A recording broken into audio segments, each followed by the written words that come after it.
All right.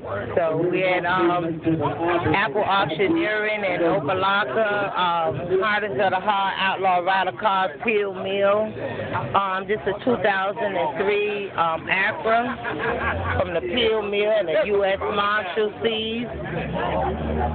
Some of Miami's most hardest of the hard outlaw rider cars. Getting ready to be auctioning off from the Peel Mill. And this is a 1982 Pratt Spider 24 convertible. Hey, let me get y'all's attention.